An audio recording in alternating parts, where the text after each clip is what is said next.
Nebraska Preps postgame with Damon Benning and Jacob Padilla.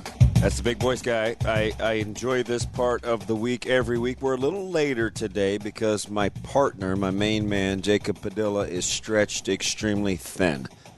Covers Nebraska athletics. We have press conferences and coaches speaking, and that means that, Jacob, you have what do people say? Duty calls? Sure, we can go with that. Duty calls, man. There was some real quick. There were some what kind of moments in the presser yesterday, right?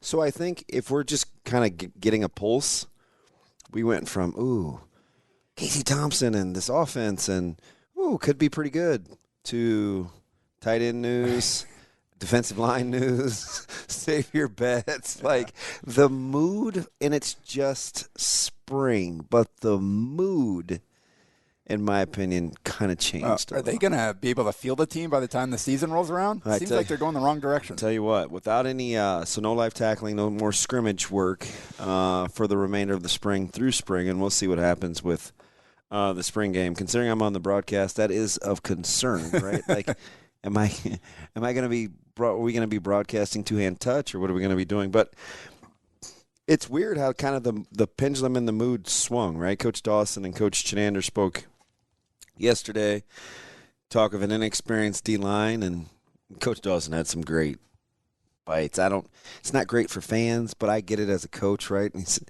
it's not like these young guys are thinking, hey, let's do the opposite of what I'm telling you to do, but sometimes it just feels like it. Yeah. And I was like, oh, yeah. Because sometimes you just want to look at somebody and say, hey, who taught you that? Yeah. Right? Well, and he's kind of in that situation by default where it's going to happen because he has no one else to play. Yeah. You've got 6 scholarship defensive linemen that are healthy right now, I believe, plus Colton Feast you can throw in there. Who I like. So he jumped off the page at me a couple of weeks ago, and he's undersized. He can't be but about 280. Yeah. But he's the guy that I covered when we did the broadcast for the state finals, right? Like he's a guy that he plays harder, grid pad level. He's just a good player. As is often the case, first time I saw him play was on a basketball court at the Heartland Hoops Classic years back for Utah, and he was out there, a big old defensive lineman dude, chasing around, guarding guys on the perimeter, just like taking on the other team's best player. That's how he plays. Okay. That's I like this kid. So there's your Nebraska minute in just a minute, as we allowed ourselves to kind of kind of stray off a little bit. But how was the week otherwise?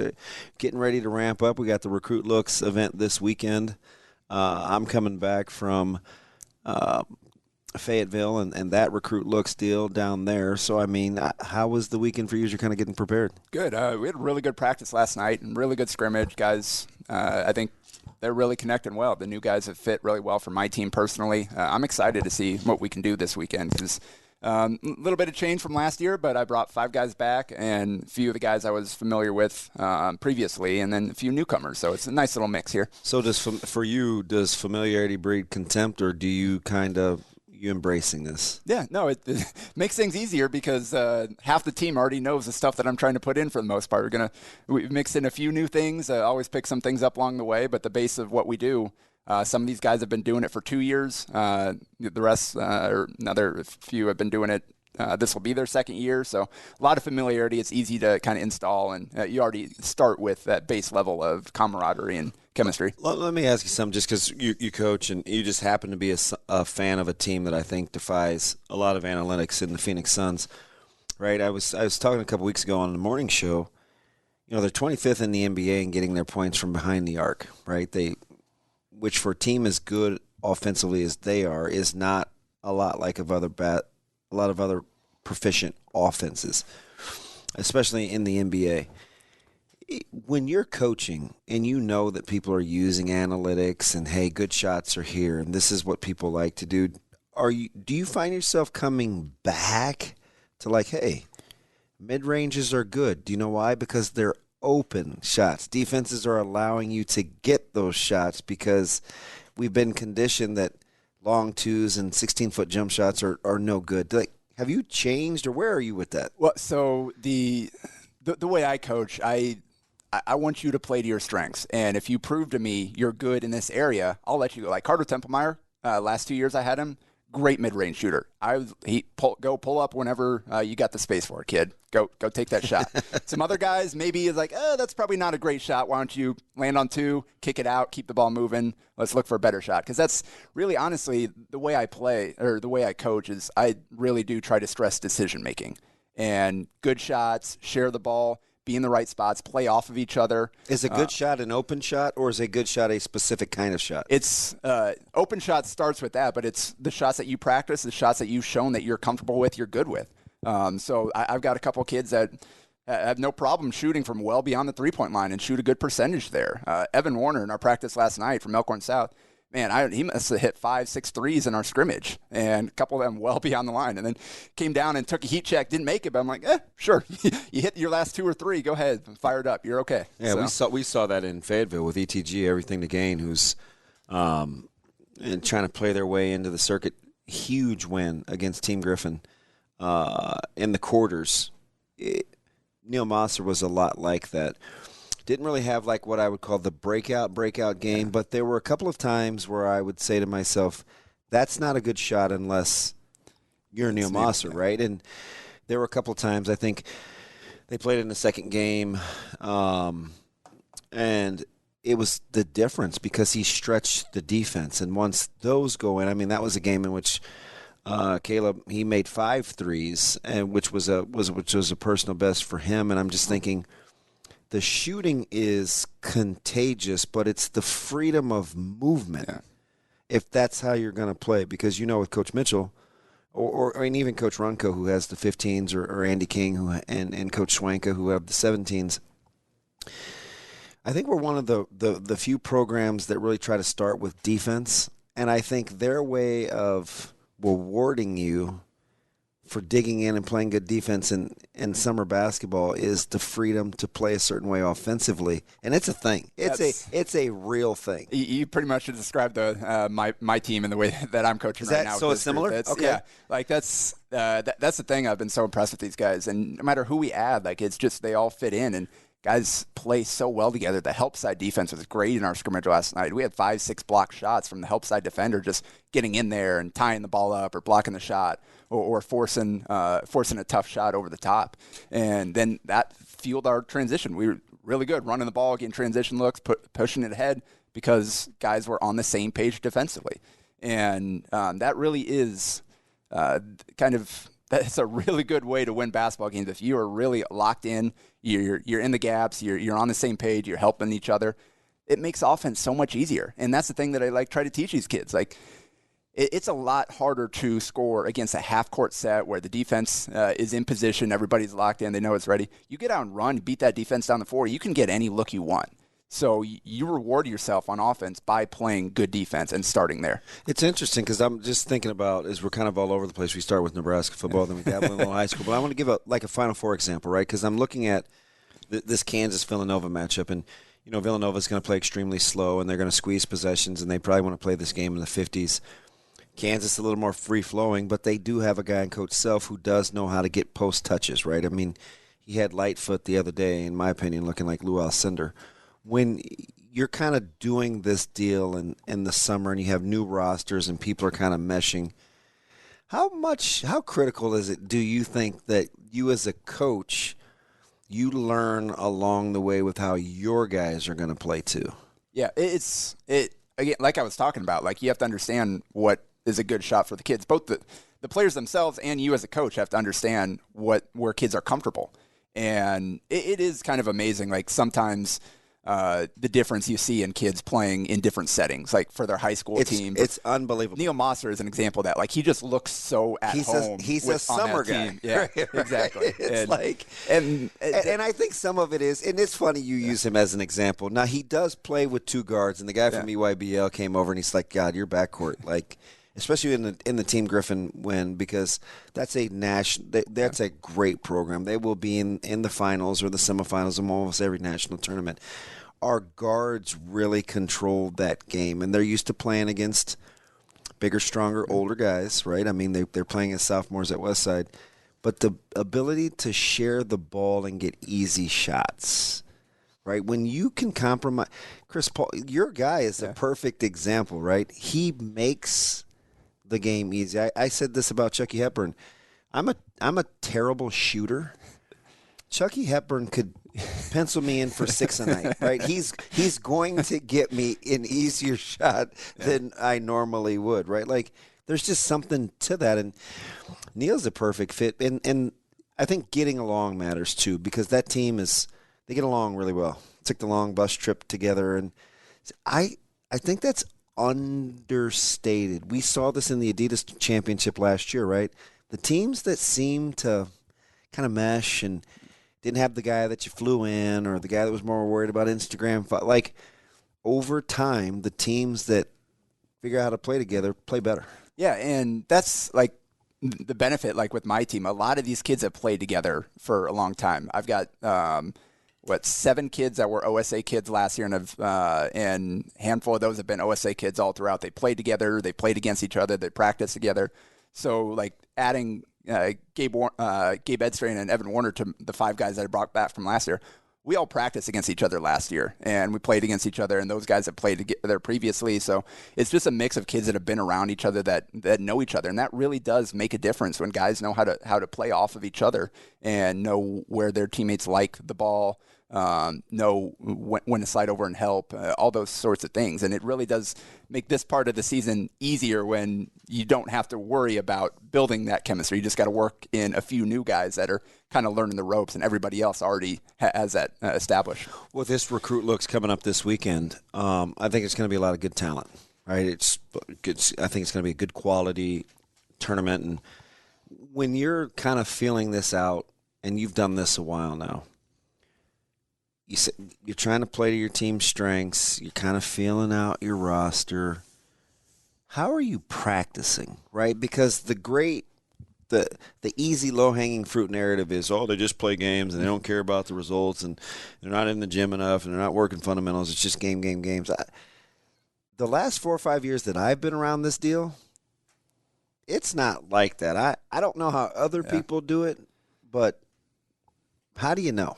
Yeah, so like me personally, like we go through some warm-ups and then some KU shooting, just get a lot of reps up, a lot of shots, layups, and threes, running the floor, get the guys loosened up.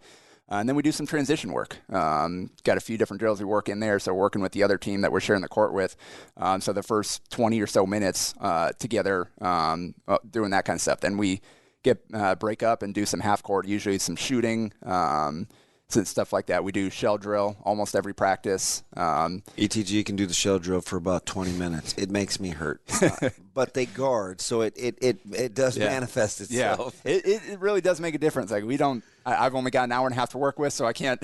But usually we go 10, 15 minutes shell into live, trying to incorporate the concepts that we're just working on into live play. Then we spend some time just going over our stuff and making sure everybody's comfortable, adding whatever new things we're going to add.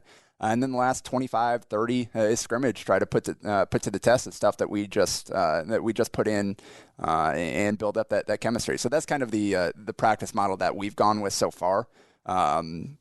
Once you get later in the season, kind of shifts depending on who's available. We've got other sport guys, and depending on like how, again, if you had a really long weekend, then maybe take it a little bit easier in one of the practices, do a lot of shooting and stuff like that, maybe a little less competition stuff. So, I always try to get a blend of fundamentals and teaching the game and teaching how to play in live action.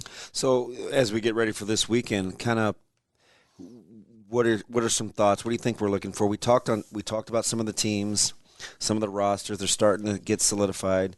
It looks like Root Bijat will, in fact, play with Bradley Beal Elite. Is a little bit of a blow to the 17s for ETG, but that was a little bit.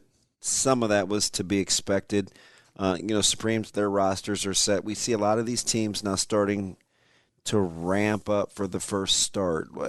What are you kind of expecting to see? Yeah, I believe Supreme, their UAA teams and their national teams are going to be down in Lincoln at NxtPro event, I believe, this weekend. And then the RecruitLook is here in Omaha, and that'll OSA, ETG, ICE, it's Greg Hepburn's group, Powerhouse. They've got some good teams like Omaha Elite. So you've got a good mix of a lot of kind of local programs that are going to be in this at the various some good quality age levels. national programs too. I saw D1 coming down from Minnesota.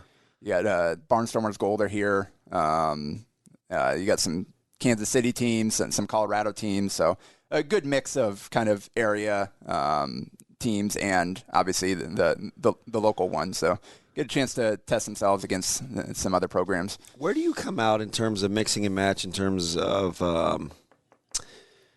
like other, like cross competition of shoe circuits or shoe leagues, right? Like if I'm playing on UA or if I'm playing on Adidas or if I'm in EYBL, how do you feel about like mix and matching the levels of competition? Or do you think you're okay with those guys just playing their tournaments?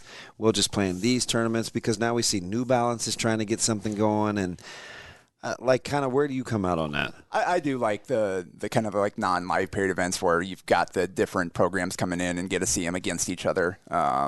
And I like those tournaments where, like, again, like I'm coaching a national level team. I'm not a shoe circuit team, so the tournaments that I'm going to go to are a little different than some of the other ones. So I do enjoy those tournaments where you bring a mix of different programs together. Like the Hardwood Classics that I've been to in the past, where they brought some of those YBL and Under Armour teams together, and then the national teams down there. You've got different divisions and all that.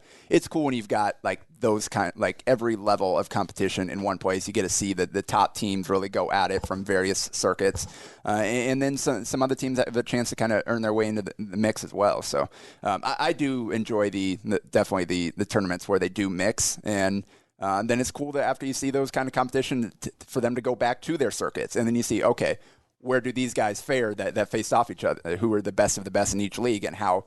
And then maybe if they did face each other, then you've kind of got that basis of comparison.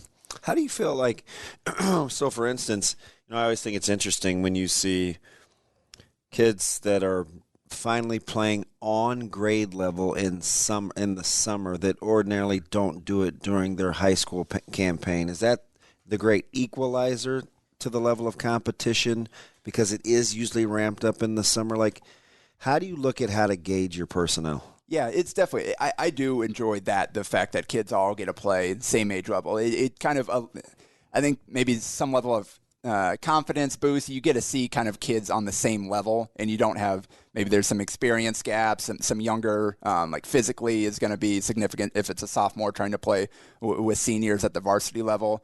And I think at this, you get to see more kind of the true skill level, talent level of these kids. Obviously, the ones that can transcend that are the best of the best, but there's a lot of talented players beyond just the surefire, no doubt, D1, D2 guys that kind of show themselves right away. You get some really good players that by their senior year, they've really developed into nice players that can go on to D2, NAIA, high-level college basketball that maybe weren't the guys that you could tell right away were the studs. So that's kind of why I do enjoy seeing the OSA, now they're called Elite, and the Supreme National teams, and maybe some of these other ones where maybe they're not the guys that are going to get all the ton of offers, but that you can see these kids can play. And I'm looking forward to seeing kind of how they develop as they do get older. And by the time they're seniors, what do they look like then? You can see kind of the basis for that when they are able to play against their own grade level. Now, maybe this is just me where I was in Fayetteville with, kind of the Hawks and the Celtics and some of these other organizations that nationally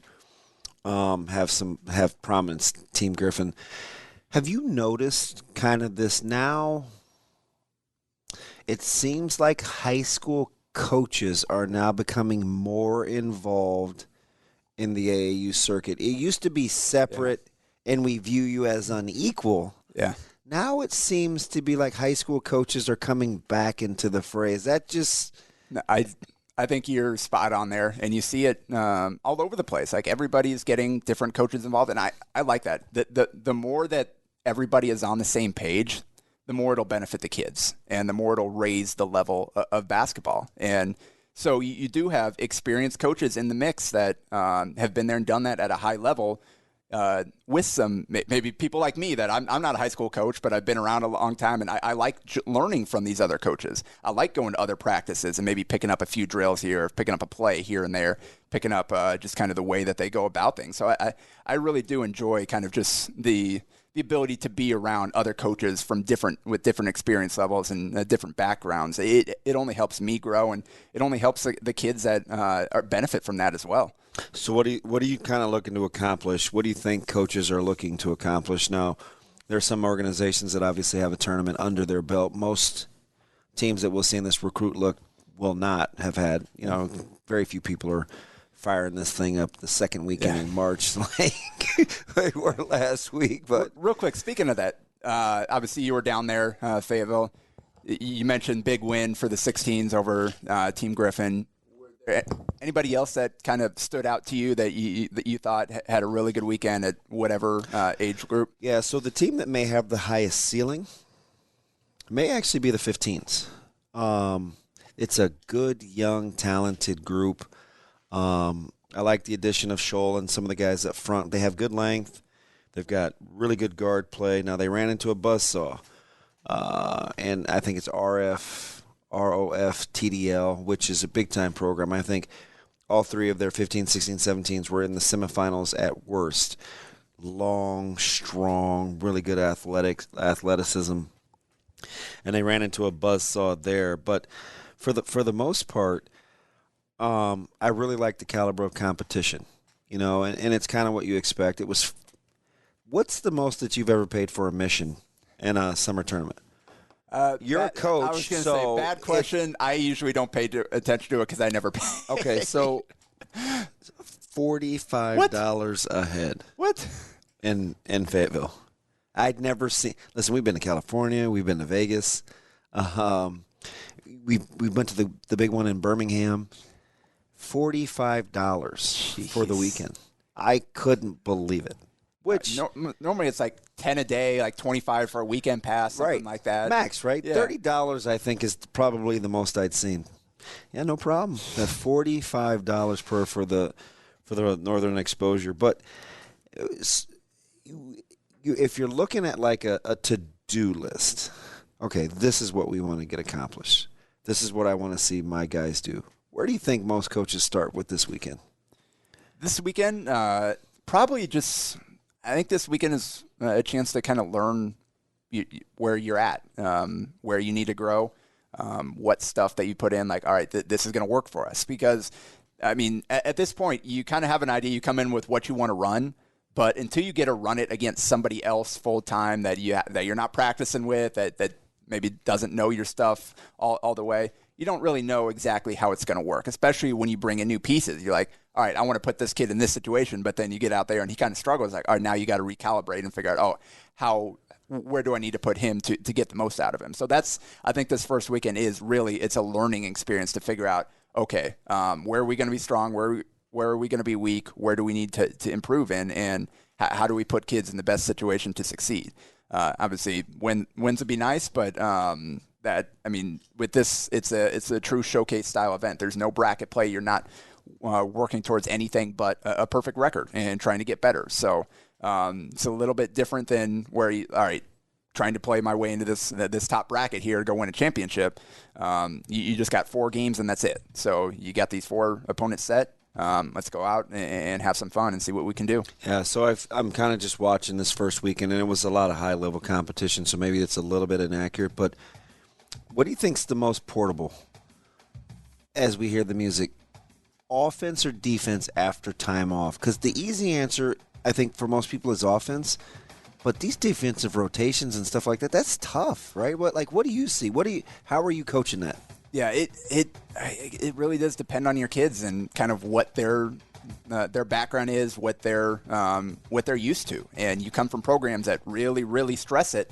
That's already ingrained in them. Like I have we've only done a few shell drills. It's not like I can't take credit for how good my guys are defensively, but especially the new guys. Coach P, man, he's a genius. He's a genius. Just some of the rotations guys have made slid over to help each other out. Like that's just that means that they've had good coaching, that they've got a high basketball IQ and they know how to play. So it really kind of depends on the kids in their background. And for us right now, I thought, in the start of it, I thought our defense was ahead of our offense. And then yesterday we had a better offense today than we had previously, so maybe we're making some progress on that end, though. Yep, you hear the music. Hey, next week, there's a couple things I want to ask you. The All-State teams came out this week. I want to talk about that and kind of how you would use the summer versus going to college versus another opportunity to get another look, rolling the dice there, and then maybe leaving to go someplace else to get more exposure. I want to get into all that, and we'll recap this first weekend of basketball. That's Jacob Padilla. I'm ODB. We'll be back next week with Nebraska Preps postgame.